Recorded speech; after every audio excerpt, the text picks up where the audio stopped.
What's good, everyone? This is Dr. Nee. I'm really excited. I got some powerhouses on this show. I got Dr. Stephen Bradley. I got Dr. Tyree Winters jumping in to talk about everything related to social media messaging. What's good, y'all? How y'all doing? What's up, man? So I'm gonna be quick. We I'm got a good, lot of stuff brother. to talk about, man. We got a lot of stuff to talk about. Let's talk. Dr. Ty got that face. He ready. We Dr. Ty is ready? our resident. I love it. I love it. I love it. So look. Before we get into what we're gonna talk about, which is a lot, why don't y'all take a moment to introduce yourselves? Who wants to go first? Dr. Stevie, you want to go first? Sure. Definitely, call me Steven, whatever. Stephen Bradley, I'm an anesthesiologist. My tagline, I kind of hate taglines, but it would be your friendly neighborhood anesthesiologist. I currently practice in Virginia. I went to Howard University College of Medicine for medical school. I went to University of Chicago for my anesthesiology residency program. While I was there, I swore into the Navy, and I'm currently serving a 4-year contract with them. Did that because of my dad and brother who are also in the Navy. We appreciate your services, man. We love it. We love that. Well, happy to serve. I'll be happy to serve in about a week. Okay, I get it. All right. Getting a new boss. Okay. And other, outside of medicine, I do have a passion for medical ethics, and then increasing diversity in healthcare related fields as well as other professional fields. To that end, I started the Black Doctors podcast, which I have to say has come full circle because the reason I started podcasting was because of you, Nee. One of the posts that you put out last year kind of put some fuel in the fire and encouraged me to get off my butt and start putting out some messaging and using my voice. So last summer, I started the Black Doctors podcast. Super dope. Initially, it was like the Black Doctors podcast, like apostrophe, but when I was filling out the paperwork, like the apostrophe didn't make it. So it's the Black Doctors plural podcast. Initially, I thought I was going to have like, I'm the Black Doctor and it's my podcast. I might have a bunch of people, physicians, lawyers, everybody on it.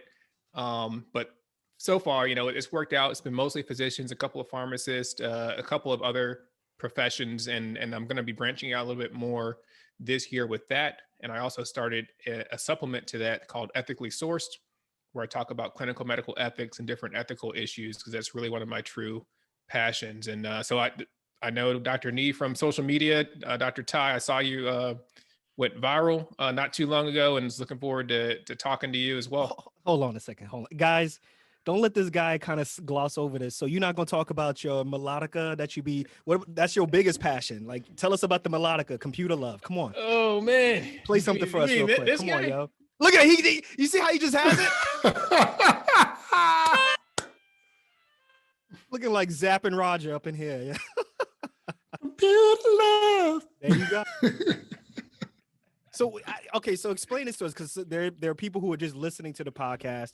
Oh, man. Can't see the video. So that's just a piano with like what? Like a yeah. So this melodica is like anesthesia tubing to it. Well, how does that work? Hey, don't tell our secrets, man. We got to do something while we got our patients asleep. So it looks like a standard keyboard. It's about, I think, 27 keys, and attached to it is a mouthpiece with some tubing. And I blow into that, and it's kind of like a cross between a harmonica and a keyboard.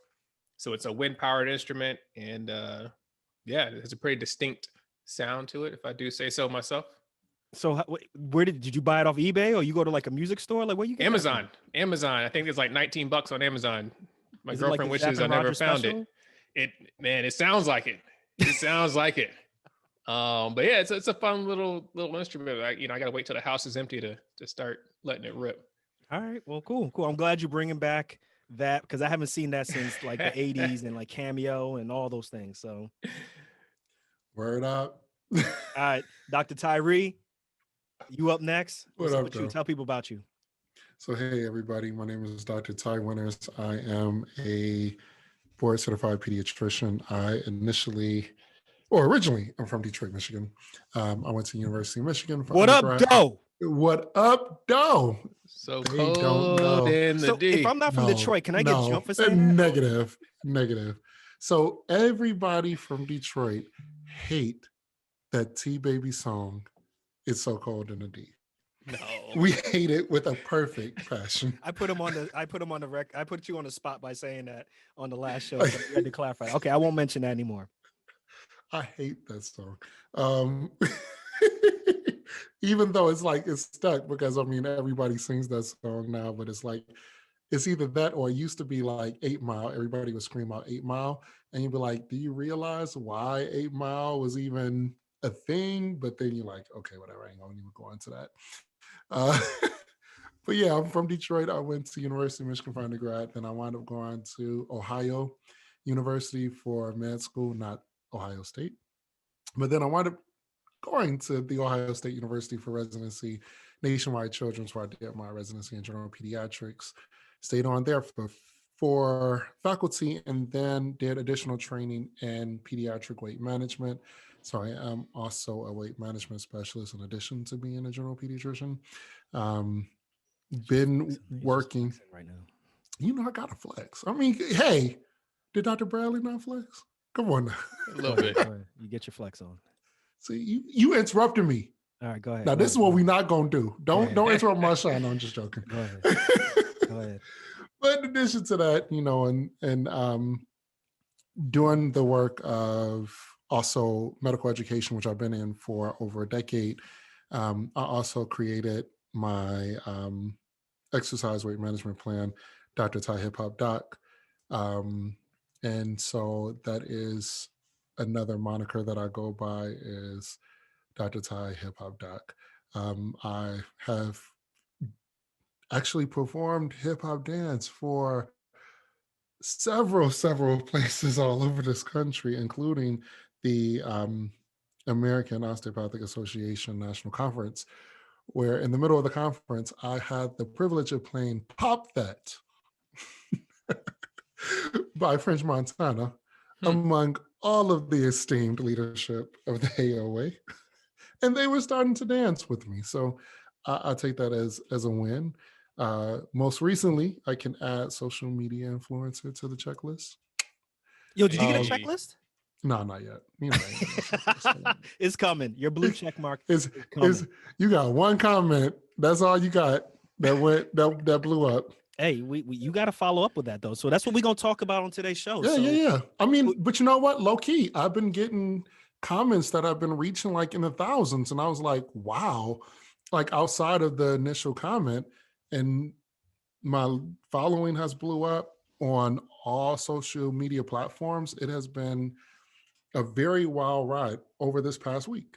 All right, so let's just jump into it since you opened the bag and stuff. So everyone, Dr. Tyree went viral last week, obviously with what happened in the Capitol, with the Capitol riots and the terroristic events. You know, it's so plain as day that you cannot deny the difference in treatment of people who riot in terror and terrorist attacks. There we go. Right? Terrorist attacks versus people who are doing protests, peaceful protests in the Capitol, and it's crazy. It's non-deniable. So, Dr. Tyree, why don't you tell them what your tweet said, and then we get into what happened. Yo, damn. So put some followers my way. Yeah. So my tweet said, "We're not asking for you to shoot them the same way you shoot us. We're asking for you not to shoot us like you don't shoot them." And it's so true. And let me put it out there. I've said this on all platforms. I am not the originator. A little bit about it. So. Exactly. I am not the originator of that quote. I am not, believe it or not.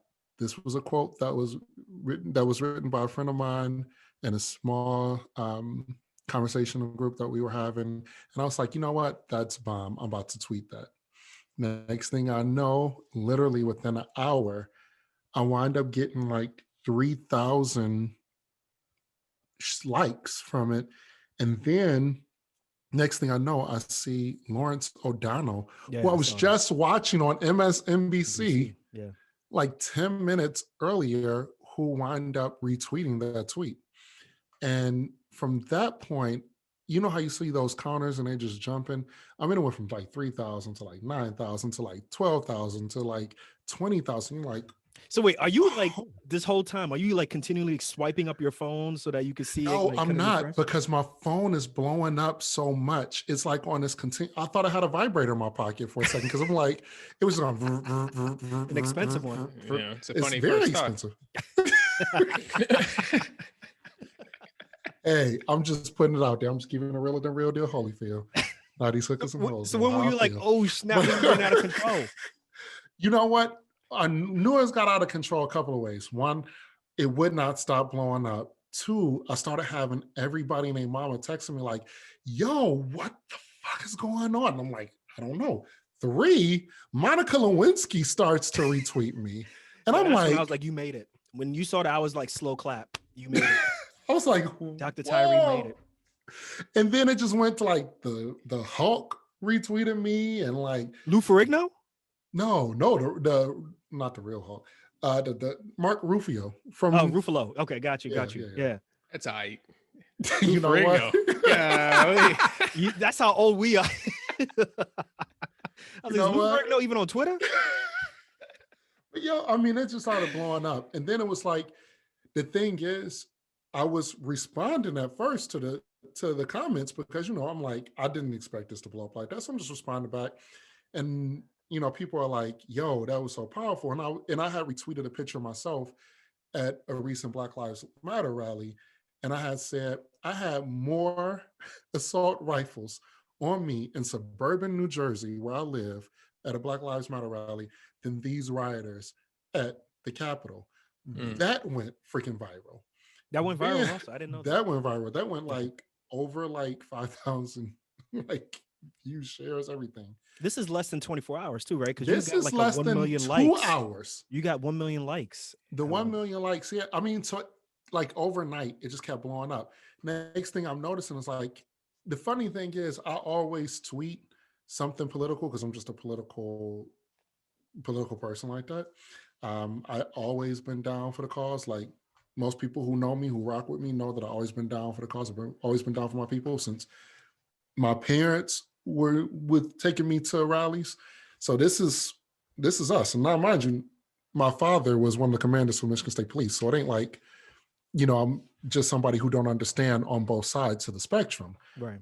So then afterwards, when everything had started popping off, I was just like, whoa, what's going on? I made another tweet, and the other tweet that I had made was about my it's about that. And then somebody who was white this white woman had texted me and said, you know, as a white woman, you know, I recognize how my privilege has played into a part of this, and just a couple of other things. And was like, I can't tolerate this, blah, blah, blah. I have to speak out. And so I just tweeted and I just said, you know, this is the perfect time to fight using your privilege. Use your privilege to fight. And so after that, that went like so many thousands of times out and about. And that's when I came up with the hashtag fight with your privilege. And from that point on, it just kept going. So what do you think about like, I mean, obviously Twitter gives you the opportunity to talk to people directly. Yeah. There's no gatekeepers there.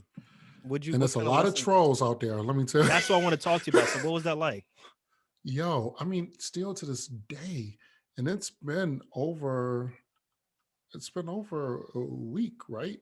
Yeah. Yeah, it's been over a week that this happened. I have had so many, because every time somebody uses that tweet, the original tweet, you said to be able to make a state. I'm searching on Twitter right not the fight with your privilege, but the tweet, the original, we're not asking for you to shoot them tweet. That bad boy, every time somebody uses that in their own tweet, then my name get tagged to it. So now I'm being tagged to so many different things that are like white supremacist type of bull crap that I'm getting tagged on now. And then the people are liking all of the people that are originally on that tweet. So I had like folks who are like so against everything that I stand for, who are liking me, and have me as followers. So that has been like a little bit crazy. And there's no gatekeeping. Like I can't just untagged myself from Mm. that. So that was the part that I had to really try to focus in on. But one of the things that I knew from just being, I went through training as a national spokesperson for the American Osteopathic Association. I know that how to monitor my speech and how to monitor my replies. So I didn't reply to things that were not necessarily something that I felt was a belief that I agreed with, whether it was some people that were tagging me saying like, "Nah, bump that. We are asking you to shoot them. Nah, bump that. Bomb they I see ass." what I'm you, like, real that ain't inflammatory stuff. that Inflammatory ain't stuff. me. Yeah. I'm not trying to be a part of that. Yeah. But however, again, because they're replying to the original tweet, my name keeps getting So you're getting attached all to the that. pros and you're getting all the cons.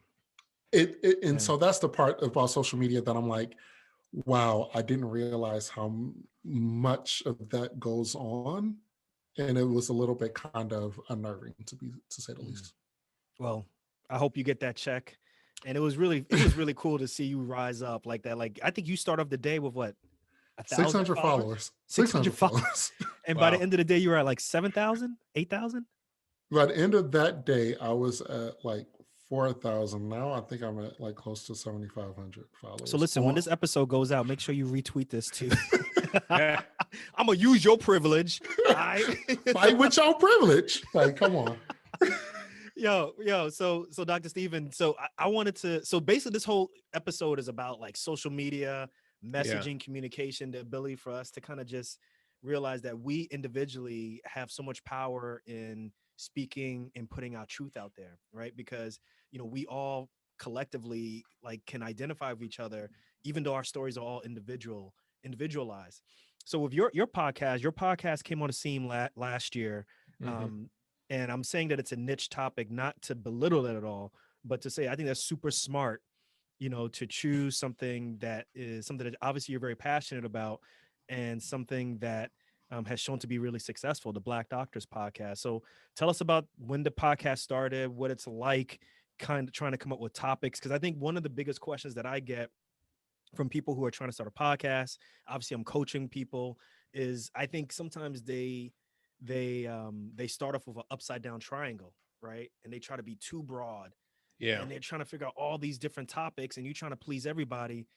But tell us about the way in which it's working for you. Yeah, for sure. So like I said, thanks again for motivating me to start this out. Gotta start my Clubhouse intro. Thank you for opening up this space and for making room for Yo, if I hear that again, thank you for the space. Is this a safe space that we can talk and collective? Oh my God. Oh man. But when it comes down to the podcast, so I'm not that smart, but I know where to find the answers. My mom used to always say that.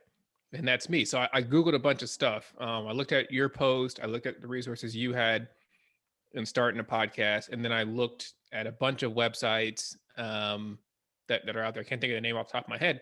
And they all had tips and recommendations for starting a podcast. One recommendation was to keep it kind of narrow and is it niche or niche? I mean, you wherever you want to use. You from Virginia? niche. You gotta be careful. So And like I trying to said, talk about Detroit. so Podcast beef.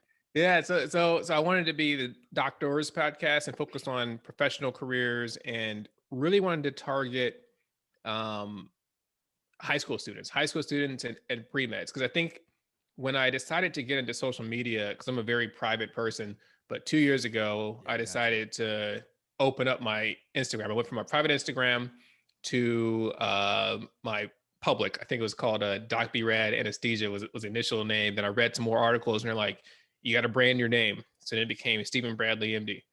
And I opened up that Instagram, and the thing I didn't like was that all of a sudden it's a med influencers. And whereas I wanted to connect with students that were looking to go into the healthcare related fields or patients that want to know more about anesthesia, all of a sudden I got wrapped up with a bunch of other physicians, docs, nurses doing this med influencer thing. And I kind of lost that focus. And So second year came around, I reached out to a bunch of different, I reached out to a bunch of different markets. Like I was like, oh, let me try a blog. Let me try YouTube channel, other stuff that I started to kind of reach out. And then after seeing your post and thinking about starting this podcast, you kind of iterated how it's kind of a lasting presence that can affect change. And that's the purpose of why I made it such a kind of a niche topic. And I want this to hopefully be directed towards high school students and those in the pre-medical career paths, that they can come on and find this. I know there's a couple other options, because one of the recommendations was Google your title of your podcast to see what else is out there. And I know there's there's a Black Men in White Coats podcast. So, it's focused on male physicians and increasing diversity. There's a couple other healthcare related podcasts, but for my field of just minorities in professional careers is what I really wanted to capture with the title. I went back and forth because people, the Black Doctors podcast, like that's going to turn off some folks. And then I said, well, that's okay, because that's not what it's the there space for everyone. Exactly. Space for everyone. And this may not be for you. So I tell people that all the time. I'm like, it's really important not to get turned off by those things, because, like ultimately our story, or the story of, if someone does something that's related to women, or someone does something related to being Black, or someone does something related to being LGBTQ, it doesn't matter. That's still the American story in some form or fashion, right? Like, so we really shouldn't, just close our eyes off to something and say, oh, that's just for them. It's like, nah, like that's a version of the American story that y'all should need to listen to. So my bad for jumping on. It's truth. And then in terms of the success, I started this in June, and I'm in the Navy. I actually was like this close to getting deployed. So I had to like pack my stuff in 2 weeks and go to some training in Texas. Like you was about to go to Iraq or like Afghanistan? Yeah, well, somewhere sandy, right? But they kind of did a slow sell where they're like, you're an alternate, go to Texas. They gave you 2 weeks heads up. You're gonna go to Texas for a month of training, and then you'll be fine. You come back to Virginia. And then I found out later, they're like, yo, if the primary drops, you ain't going back to Virginia. You're going back, somewhere sandy for 9 months. And I was like, whoa, what? So wow. I was on pins and needles for a month. I pre-recorded some episodes and launched those. God willing, I came back to Virginia and kept plugging away at the episodes. And that first season was 8 episodes. I followed that up in the fall with the season 2, and in December, right at the end of season 2, I hit 10,000 downloads, which for me, I was blown away, because I had no idea that it was gonna go that big. I mean, and for me, it really taught me, it's not about numbers.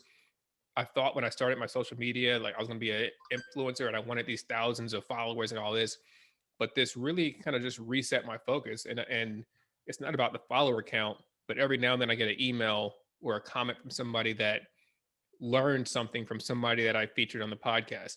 And that to me has been worth so much more than thousands of likes and follows. It's really about the individual people and lives that get changed. That's what I'm talking about. Thank you so much for that last couple of words, because it's true. Like, I think what people are starting to notice, and I'm in this mastermind group for podcasting, and there are people in that mastermind who've been able to interview like really big names in Hollywood, really big names in music and the industry.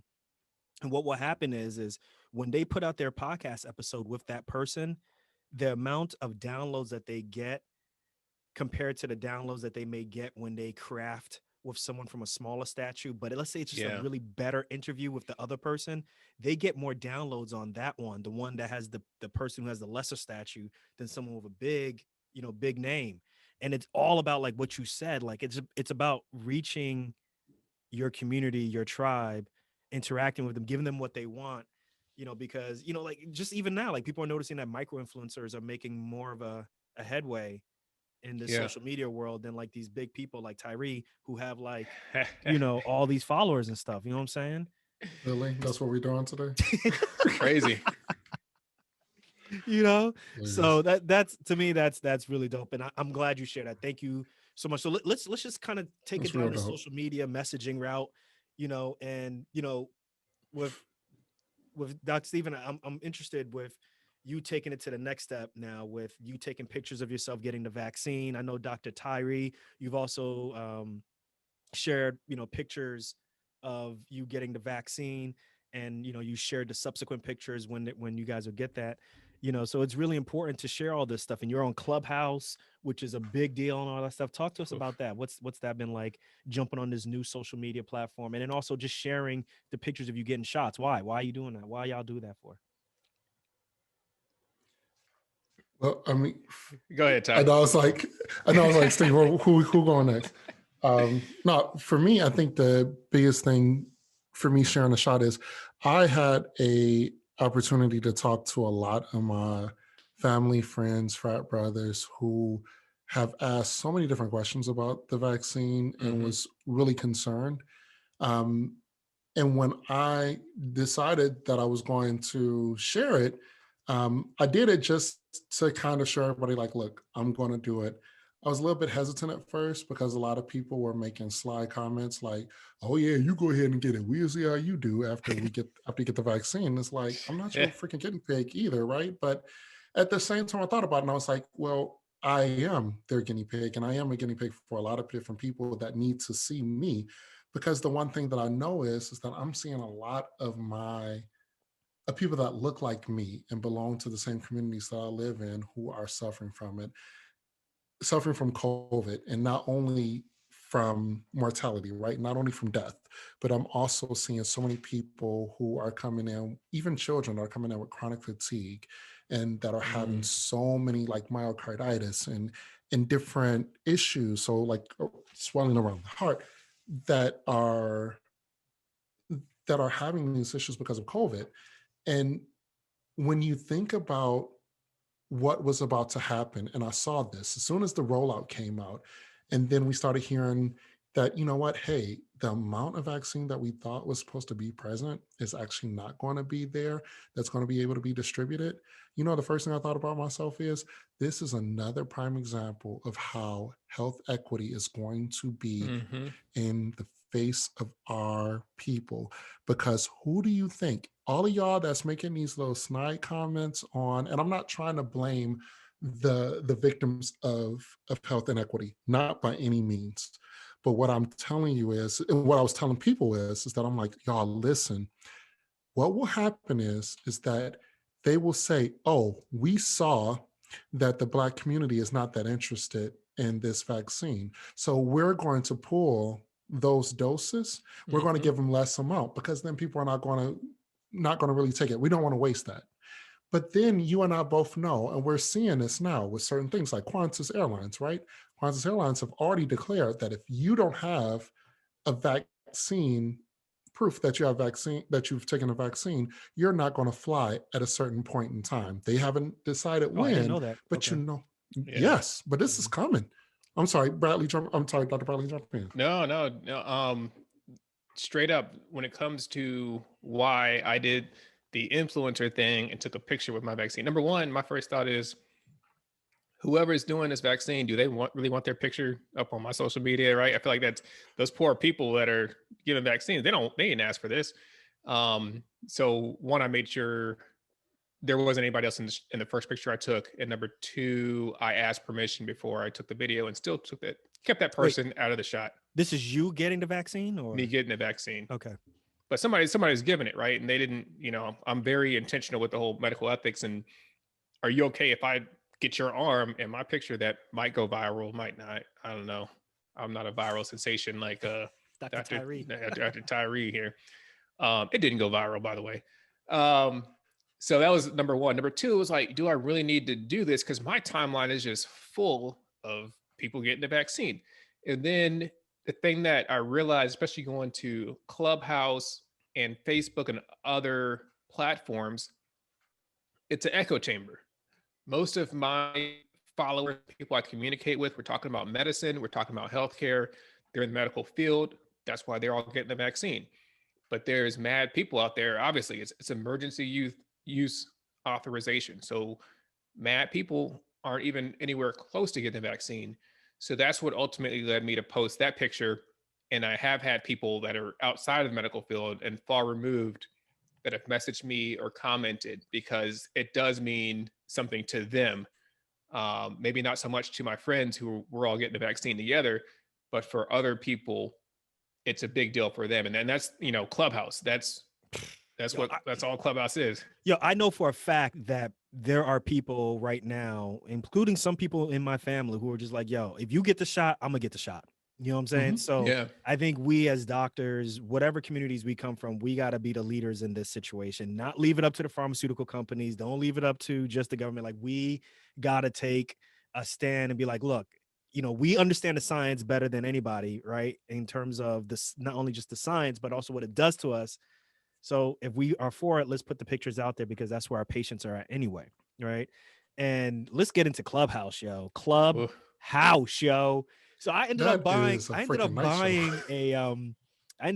iPhone because of it. I bought a used iPhone. Wow, that's Yeah, a I'm Team lot from Android. an Android. Oh yeah, I'm Team Android all the way, yo. Yeah, Wow. I don't rock with iPhones. I think they're whack. And still. huh? What'd you say, Dr. Steven? I don't know if you can say that still. Wait, say you came in and out. Oh, I don't know if you can still say you're Team Android. Well, look, that's the one thing about Androids that I can't stand, is that, oftentimes they're the last ones to get an app that's made for them. And then when the app comes, it doesn't work the same way. Like, I did not know that Instagram worked way differently on an iPhone than it does on an Android phone. I did not know that. I don't know if you know that, but like, there's certain things that you cannot do on an Android phone on Instagram that you can do on an iPhone. Right. And you know what? Just because Apple, and I can't lie to you, I have been. Here we go, Dr. Steve. Here we go. I have been Team Android and I have been Team Apple. The thing about it is that even though I think Android's interface is way better than Apple's, I think that the universality of Apple with all of the Apple products just makes it so freaking easy that you cannot help but just buy into it. Because when you look at a PC versus a Mac, there is no comparison. There's no I have had only 2 Macs in the past 13 years. Dr. Knee's twitching over there. Only in the past 2 years.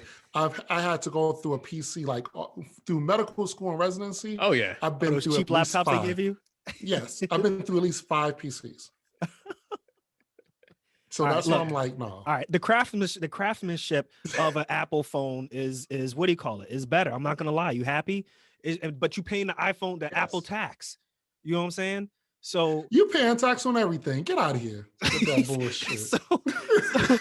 But yeah, I mean, the ability to airdrop is dope. I can't front. And that new M1 chip that's out there, I don't know if y'all heard about that. That new M1 chip that's for laptops, for Apple laptops, is ridiculous. I don't know if y'all heard about this, but it's a new type of architecture that is different than the Intel chip that you guys always hear about. Intel. Mm-hmm. Apple's making their own CPU chip that is more efficient. So that means better battery life, as well as actually more power per, what you're paying for. It's crazy. So I can't front. So now that I got the app, Clubhouse is dope. And I'm not gonna lie, like, and I got a used iPhone 10 that's like it's beat the heck out, but I'm looking at it, I'm like, it feels nice. It's nice. Like, it's not as good as my Pixel 5. It's not as good as my Pixel 5. But Clubhouse is where it's at. I'm telling y'all right now, for everybody who is listening, to me, I oftentimes take hot takes and I put things on the extreme, but I do think that at its best, it can replace podcasts, because it's basically like you can have a daily or however long type of radio show you want. So this is why I would say no. And the reason why I would say no is because the current way that Clubhouse is going right now, Clubhouse can be so dope, but it can also be so whack and so toxic. And so toxic. Thank you. You talking about people taking over rooms and stuff? I mean, not even taking over rooms. Yo, I mean, the amount of just misogyny versus just coonery versus just you name it that you can hear on Clubhouse. Clout chasing. Yo, everybody named Mama. Everybody named Mama was a specialist. Like, you know, like I'm the specialist of O'Keefe's working hands here because I used the product for the past 2 Tyree's days. hands are. He's got to use that. But that is a sign that you're washing your hands. From all them tweets he be sending out. Emily. Flexing Sorry. again. No, keep going, Dr. Ty. No, it's toxic. I mean, in the reason I don't think it'll replace podcasting is because it's not a lasting media. Right now, you can't record. So there's been times, you know with my coming. Hopefully, the times where I'm in a conversation and I cut out for a second, and then I'm like, oh, yo, what they just say? I just missed it. That's the one of the drawbacks to Clubhouse, and that's if something is worth listening to on Clubhouse. Well, I've seen the room. I've seen the rooms that you've been in, and you've been in there for hours, and you'll have 1,000. No, I'm talking about the rated G rooms. Come on, right? And there's like hundreds of people who are listening to you and a bunch of other doctors talk about COVID vaccine, and that ability to have like almost like a call-in type of show is dope to me. Right. I told you I take hot takes, and maybe that's a little bit of an extreme take that it's going to take over podcasting, but I think it could definitely augment it. I think it's it's one of the most direct means to talk to people that I've seen in a long time. But here's the deal, though. Other folks are getting hip to it. So Twitter, for instance, but they actually created their own platforms, like Twitter and Instagram. Both have created platforms that are very similar to Clubhouse. I was just on it today, which is like they have, is it Twitter Faces or Twitter something along the lines? Spaces, something like that. Spaces, yeah. So I was just on it. It's very similar to Clubhouse. You can add as many people on and off. And plus, I don't have to so for somebody like me who have a large following on Twitter, but not necessarily a large follower on Clubhouse, humble brag, I don't have to then go around and try to bring all of my following, the thousands and thousands of people who are following me on Twitter and just adoring every tweet that I say. I'm just messing with y'all. Y'all know. Oh, you flexing. I'm so used to it that it didn't even bother me. So keep going. No, keep going. Yeah. Yo, but no, seriously. But that's the one thing that I will say about Clubhouse. Let me go take my likes back off your tweet. Everybody who's following Dr. Tyree, take your likes away. Don't do that. Don't hurt my heart. But for real though, I think that's going to be an issue, is that they're going to have to speed it up a little bit. The thing that I did like about Clubhouse, which was hard when I first joined, is I really needed somebody who, luckily I had, who kind of showed me the ins and outs. Because, on Twitter, for instance, or Instagram, the first thing that you do is you wind up seeing celebrities that you like, or that you think that you want to follow, and then you want to click on them. But then that influences your hallway of things that you can hear and things that you can't hear. Versus, like, say for instance, like Dr. Steve's talks on COVID vaccine are dope, right? I want to hear about that, and I want to be able to also hear about other different Clubhouse events that are going on that are similar to that. If I don't like him, but I like, say for instance, Joe Budden, then I may get pulled into something that Joe Budden is trying to do, and that's the only thing that I will be exposed to. They just changed it where I can look up topics, but at the same time, you can get lost in the sauce and not be able to find things that really will make you feel that it's relevant. Well, look, yeah, I agree with you there. So I think based off of the research that I'm finding out, so apparently Clubhouse was very private. I don't know if a year ago or however, but it was a way for celebrities to communicate with each other directly. And obviously the fact that it can't be recorded was even better, right? Like they can talk and that's it. Like the conversation is gone. See you later, right? And then obviously it started to get very successful. And then the people who created it contacted some of these celebrities, i.e. the Kevin Harts, the Tiffany Haddishes, the Joe Buddens. I don't know if Joe Budden is getting paid, but I know that there are quite a few celebrities who are actually being, they're investors. I don't know if they're angel investors or what have you, but they're investors. So that's why they're popping up a little bit more often than people are used to. Or like you said, they're seeming very accessible, right? Yeah.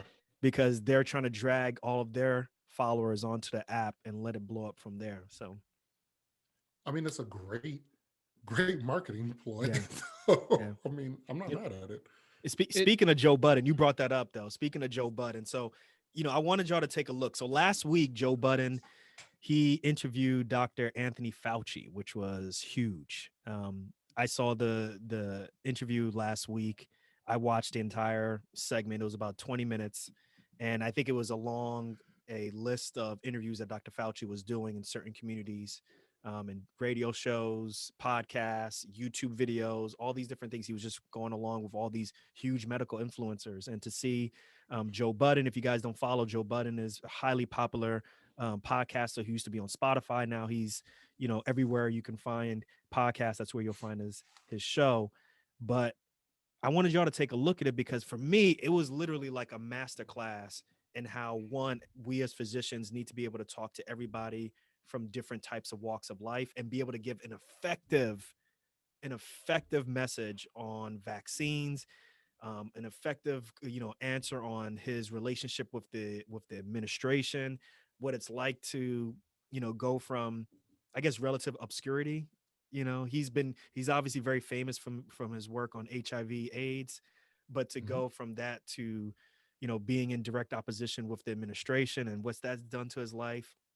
And then completely on the other hand with Joe Budden, I think, and these, once again, another message for people who want to start their own podcast is, I think if you take the approach of Dr. Steven and if you focus on a niche topic, that means you got a niche audience, you got a niche person who you are trying to talk to all the time, then it becomes easier to advocate for that person because well, what kind of questions would they want to know? What kind of information do they want to know? And I think Joe Budden did an amazing job of asking very direct questions that affect people who listen to his show. Yeah. He didn't back down or anything like that. So I thought that was a super dope YouTube video. I don't know about y'all. I want to see what y'all think about that. What y'all weigh in? It was dope. I think Joe Budden asked some questions that you see in a Clubhouse chat, and Dr. Fauci answered them. And you know about having sex in the Instagram type of world? Yeah.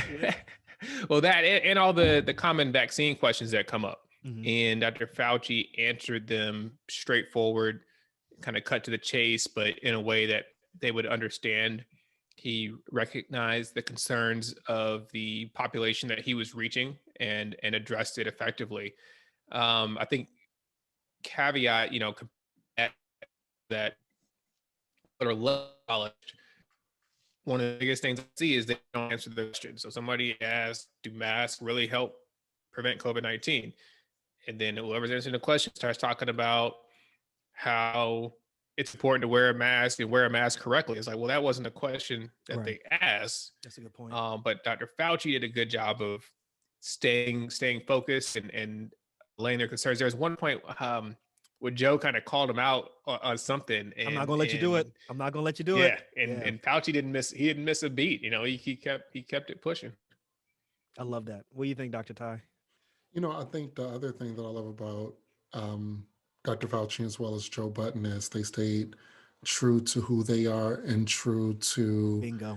Yeah, and not only true to themselves and true to their viewers, but they also made sure that they didn't fall into each other's trap, right? So the thing is that with social media, like we talked about before, and we keep harping on, I feel like, which is something to harp on, is making sure that you're thinking about who you are, your brand, what you bring to the table. And it's no need or actually it just only benefits you to make sure that you are sticking to your message. So if your message is, for Dr. Fauci, I'm trying to reach out to all these different communities. It doesn't matter if you are of the upper echelon or if you are, Joe Blow working on the street. I can relate to you. I have worked in all of those circles. I've come from a working class neighborhood. I've hung out with the elite of the elites, and I can relate to you. Joe Budden is, I know who my followers are. I know what they're listening to. I know what they want to hear from you. And this, if they were sitting on this microphone right now, what would they ask you? And like you said before, I'm not going to let up on you until you answer the question. Yeah. If you don't want to answer the question, that's one thing, but I'm going to still keep asking you. I love that part. I love that part. I'm going to put that I'm going to embed it into the show notes so everybody can see, but that was phenomenal. And I'm going to be honest. I'm going to be straight up honest. I think that the way in which he conducted an episode with Dr. Fauci, I don't think that I could do an episode like that with Dr. Fauci. Seriously, I don't think I could have. Because I think I would have been caught up in the sauce of, oh, Dr. Fauci, it's amazing to have you on the show. You automatically start to give reverence, and then all of a sudden it takes away from being able to have a real conversation. I don't think you would. I think you would. I seriously, I'm not trying to be facetious. To blow my head up. That's go ahead, keep going. What would I have done? No, what would I have done, Dr.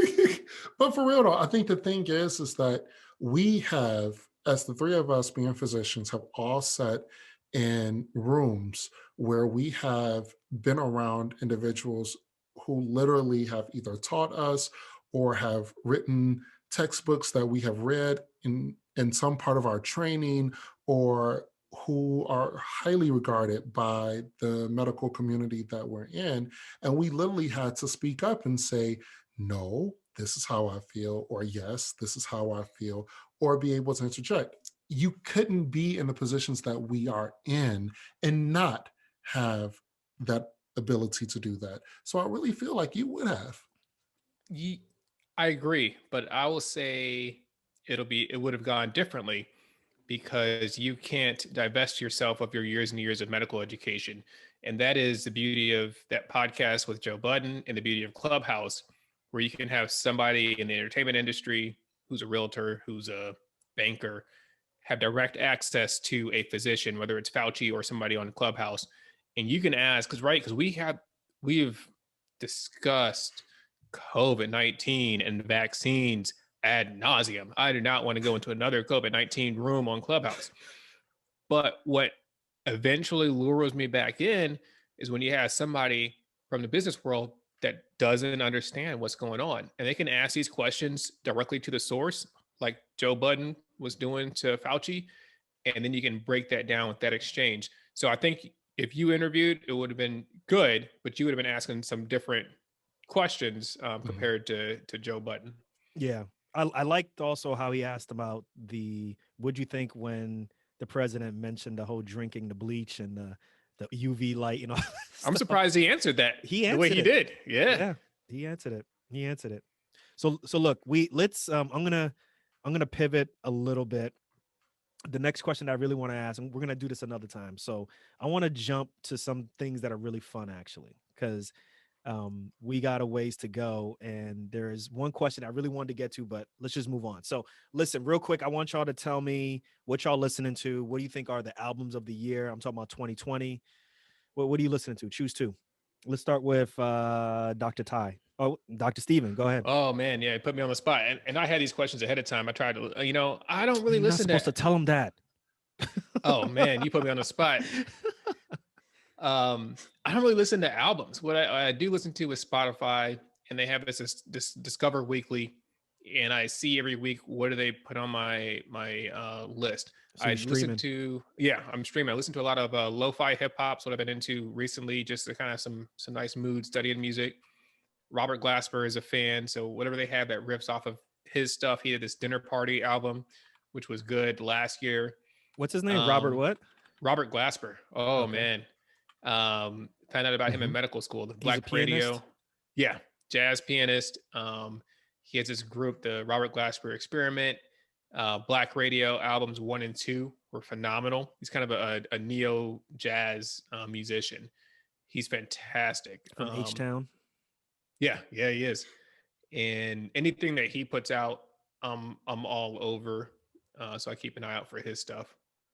Okay, so lo-fi hip hop and Robert Glasper. All right, cool. Dr. Ty, what you listening to? What should people be listening to? So actually, I'm a big, huge R&B fan. So there are two albums that kind of blew me away. So the first one is by an artist that a lot of people may recognize, but they really don't listen to or follow that much, and it's Tori Kelly. And Tori Kelly is, if you are familiar with the movie Sing, the cartoon movie, she was the elephant. Anyway, there's an album called her latest album was called Inspired by True Events. Okay. And I mean, I used to play that album front to back while running. And it was a great cathartic way of just like running and just being one with nature. And she's a phenomenal singer. The second one, and she also has the song, I have to mention this. She has the song called In Your Words.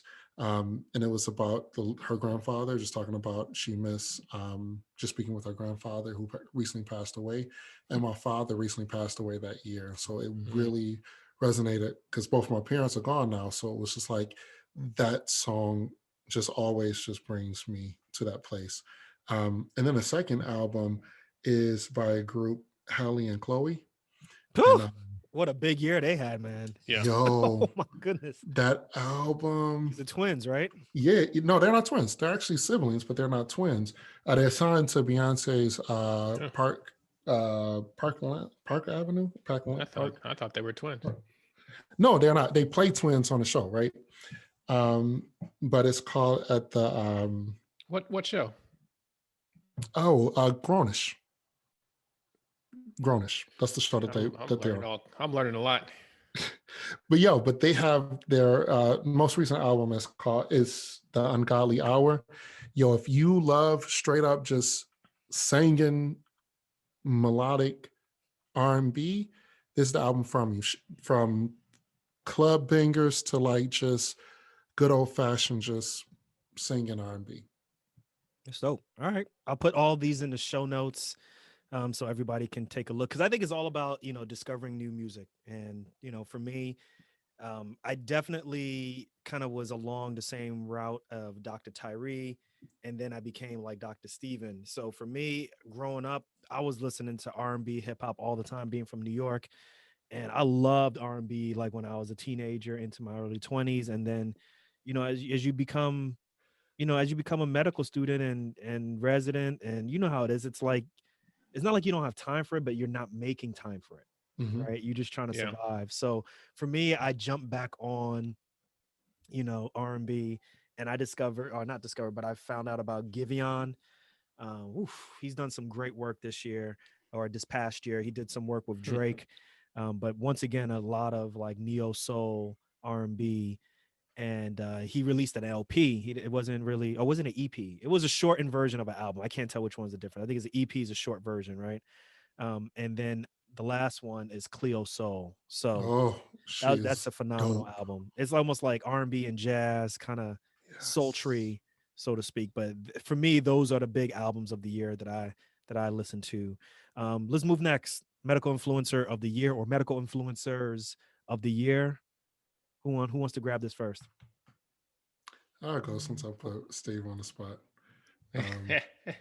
last time. I would say first medical influencer of the year would probably be Dr. Nee Darko. I think that he did a phenomenal job. speaking about you, man. As if you're not there. No, seriously, I think you did a phenomenal job, because what's your dollar sign on the Cash App?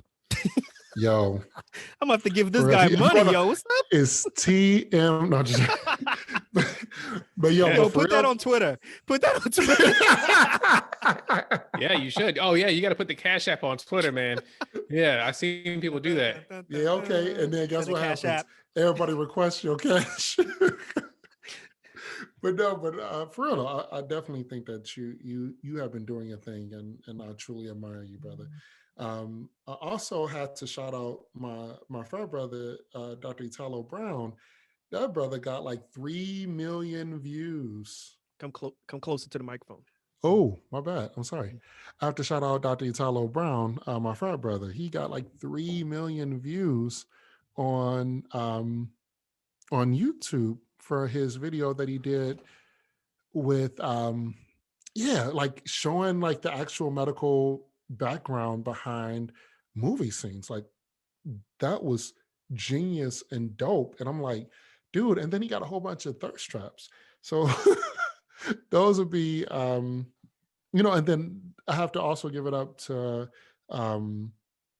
Jen Cottle, Dr. Cottle, who is on everything, America's family physician, as she calls herself. She's been doing her thing. Like I see her everywhere. So y'all three, I'm just kudos, clap it up. Thank you for that. Thank you for the shout out. We appreciate it, man.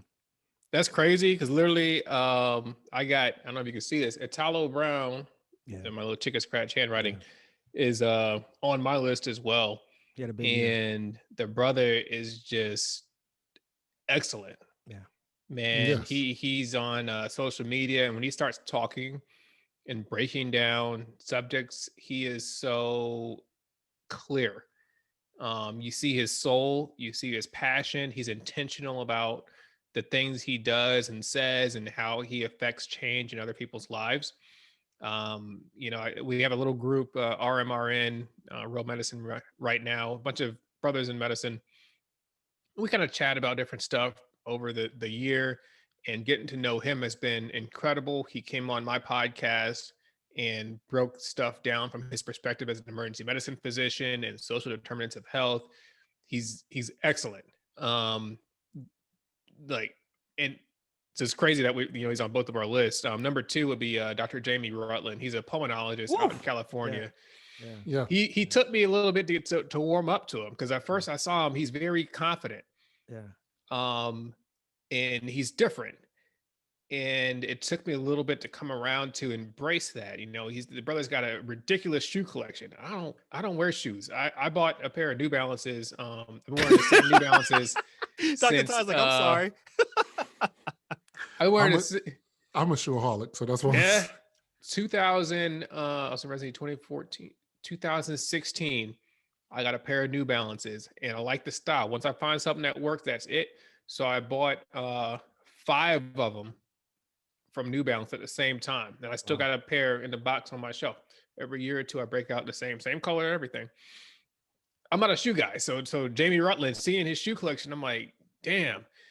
And then hearing him talk, I'm like, yo, this brother is confident. Like he knows what he's talking about. But then he would always post videos of him freaking reading papers. And I'm like, oh, this dude's an attending, been out for years. He's an OG pulmonologist. Why is he reading? And just seeing his passion for the field and his thirst for knowledge, even as an attending physician, has been very inspiring. Seeing what he's doing on YouTube and social media. He's different. He's got a way about him, but it works, and he's inspiring to me. So it's definitely gotten me to read more, to step out and be more unapologetically me, which is, I'm a pretty mellow dude, but that's who I'd have to nominate. I love it. Yeah, both. Everybody that you're mentioning, they are very consistent, and I just love it. So everybody who's listening, make sure you go and support these people, continue to follow them, and just take some inspiration from them and do your own thing. The key thing is that you guys have the ability to develop your own following just based off of what you're passionate about. So let's quickly move to what's going to be the theme of your year. So for us, me and my wife, our theme was creativity. Whatever it takes to create something, to do something that we've never done before, we're just going to do it this year. We don't care. So that's what our theme of the year is going to be. Dr. Ty, what's your theme of the year for 2021? Real quick, it's preparation. I feel like this year has been preparing me, or I'm starting to prepare myself for what's next. And I've been allowing myself, I've really been giving myself permission to be able to say, like, it's okay to not know how everything is going to figure out or how everything is going to play out, but just really being able to prepare myself for what's next, whatever that means. Yeah. For me, I'd have to say it's focus. And I looking back over the last 2 years, I'm in the Navy. I don't work a whole lot. Our schedule's kind of weird. There's government work, right? So I'm not incredibly busy. I'm also not making that much money. Is that government or government? Government. Government. So I've decided to focus on these 4 years and do stuff that I maybe won't be able to do when I'm an attending physician at a real job one day. Again, Dr. Nee, you helped kind of launch this train, but I've built a couple of websites. I'm doing the podcast. I tried blogging. I maybe plus minus started a YouTube channel. I've got a lot of stuff going on. I do my music on the side. I think this year I really want to narrow down, and it's cool to see what's out there. I've watched a lot of Gary Vee videos. My girlfriend loves Gary Vee. I've tried a lot of stuff, and this year I want to kind of zero in and focus and kind of see what is my niche and get after it. I love it. I love it. All right. I'm going to throw it back to you, Dr. Stephen. What are you looking forward to leaving in 2020? What am I mean, I think we all agreed on one thing, that we're leaving in 2020. Oh, he coming in 2021. True. What am I looking forward to? I have to think about that. Bad financial decisions, or not even bad financial decisions, but the lack of financial decisions, a lack of financial knowledge. So that's 2020's problem. 2021, we trying to get to where the money reside. Where the money reside, where the money reside. Okay, baby. Okay, baby. Where the money reside. Yo, that was hilarious. Baby. All right, Dr. Ty, what are you looking for? You took me back to my old Creole roots, my old Mississippi, Louisiana, baby. But the money was up, baby. No. Oh Lord, what you doing there, baby? But no, seriously, what I'm leaving behind in 2020 is, I think 2020, I was very fearful. I was very fearful for so many different things and so many different reasons, right? So one of the things I was really fearful about was COVID, as being somebody who was still on the front lines, and having to see patients and not knowing much about anything. You're fighting an enemy that you have very little knowledge about. You and I both know that's horrible. But then the other thing that I definitely wanted to say about with fear was the fear of just constantly feeling like I'm missing something, like I'm not. Like FOMO? Yeah, exactly, FOMO. Exactly. That's the perfect thing. And so this year has been like, it was funny. I declared it, like, Nee was on a Zoom call that I had for New Year's Eve. And I just declared, I was like, you know what? This is the year where I refuse to have that fear. I'm walking in with faith and on purpose and just saying, like, you know what is will be, and what will be, it is. And I'm just going to prepare myself for it. And so that's where I'm at. I love it. I love it. Nice. So I think definitely what you said, Dr. Stephen, Dr. Ty, that's obviously things that we talk about on the show, which is, just be yourself and just walk into a situation. You're already prepared for it. Prepare yourself for it, but also just know that there's only so much control you can have over it. Dr. Stephen, obviously, thank you for sharing that. I think we all struggle with it. I struggle with it, and with student loan debt and getting cash value life insurance and getting, put into or buying into, index funds that are very expensive, or mutual funds that are very expensive, just making poor decisions. And we'd like to move forward from that also. So thank you for sharing that. But listen, guys, I just want to say, this is super dope. We got to do this again. We didn't get through all of the questions, but once again, the reason we have in this here is to be able to let people know how powerful just literally talking and sharing our experiences and what our thoughts are, how we can affect change in so many other people's lives, whether it's people who are our patients, other physicians, or whoever may just be listening to this. So I just want to say thank you very much for your time. I've been impressed with you guys throughout the entire year. You guys have inspired me in so many different ways. And like I said, we got to do this again. So thank you again, guys. Before we jet though, please let the audience know how they can keep up with you, follow you, and even reach out to you if they need to. I'll let you in, Dr. Ty. So I'll just put my little mentions out there so you can just blow me out the water. I am on Instagram, Stephen Bradley MD, my website, StephenBradleyMD.com. I'm here for questions about military medicine and health scholarships. So feel free to DM me there. I'm on Twitter. I do not know how to use Twitter, but I'm there. The same name. Yeah, and there's the Black Doctors podcast, which I host. It's available everywhere you listen to your podcast. Thank you so much, Dr. Nee, for having me on the show. You're welcome. Did you check Amazon real quick? I think you're on Amazon. I did. Yeah, it's Amazon as well. Cool. All right. Dr. Oh, Ty, nice. go ahead. Yeah, so I am on Twitter at TMSWDO. You can also find me on Instagram at both TMSW_DO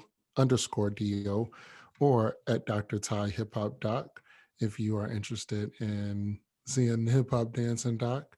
I'm also on TikTok under the same Dr. Ty Hip Hop Doc, and I am in Clubhouse on TMSWDO and have been recently started a series with my homie Dr. Magdala Sherry, where we're talking about primary care for Black folk. Very good. Very good. Hey guys, thank you very much for your time. We'll catch y'all all on the next one. Peace.